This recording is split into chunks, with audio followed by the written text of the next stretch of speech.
Prince Charles to follow in Queen's footsteps as expert points at Commonwealth threat. Prince Charles is set to follow his mother in supporting the Commonwealth, one expert said, as he highlighted the one reason that could lead some countries to break away from the 54-strong group beloved by the Queen. Fears Prince Charles's accession to the throne may have a negative impact on the Commonwealth have been quashed by a constitutional expert. Dr. Bob Morris, Honorary Senior Research Associate at UCL's Constitution Unit, believes the Prince of Wales has provided plenty of evidence he is committed to the Commonwealth.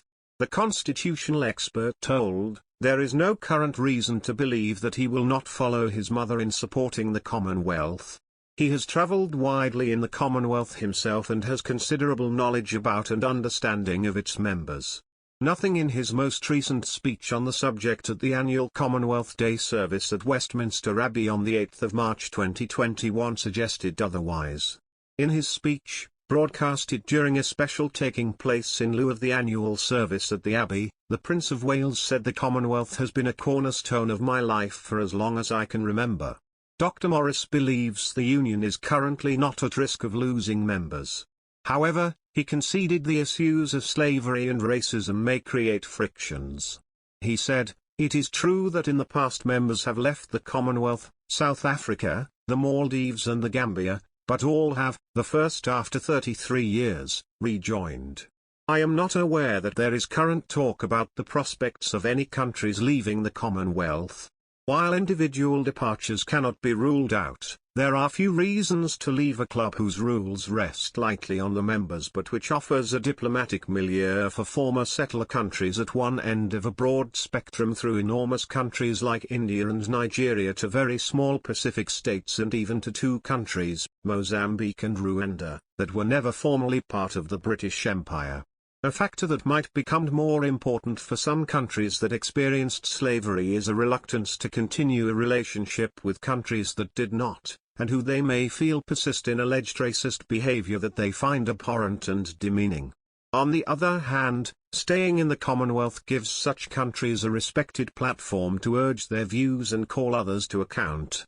As is remarked, it is the very diversity of the Commonwealth that is a strength. The Commonwealth was first created in 1926 when, during a conference attended by Britain and the Dominions, the attendees owed allegiance to the British sovereign but agreed the United Kingdom did not rule over the Union. In 1949, after a Commonwealth Prime Ministers meeting in London, it was decided republics could be part of the Union of Nations, sanctioning the birth of the modern Commonwealth. Today, the Commonwealth is composed of 54 countries, some of which, like Rwanda and Mozambique, have had no historical ties with the British Empire. The Queen took over as head of the Commonwealth in 1952, following the death of her father King George VI. In 2018, she appointed the Prince of Wales as her designated successor to take over her role at the end of her reign. The Queen became the longest-serving British monarch in September 2015, when she surpassed the reign of her great-great-grandmother Victoria. Next year, she will celebrate her 70th year on the throne with a 4-day bank holiday weekend.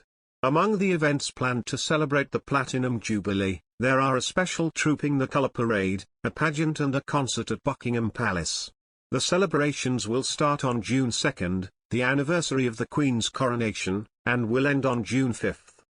While the Queen will take centre stage in the celebrations, she will likely be joined by both her close relatives and wider family on a number of events. Among them there will be the Derby at Epsom Downs and the service of Thanksgiving. The future king is reportedly reluctant to relinquish the title to the Earl of Wessex regardless of his 20-year wait to inherit Prince Philip's title. Despite patiently playing the long game, Prince Edward could be left empty-handed as Charles holds all the cards, and he envisions a slimmed-down sovereignty.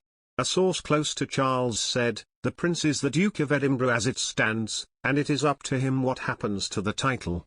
It will not go to Edward." Following Philip's death in April, in keeping with royal tradition, the title was passed on to eldest son Charles, and he intends to keep a firm grip on it for now. Rite of passage has allegedly gone out of the window, amid reports Charles strongly considered keeping the title himself.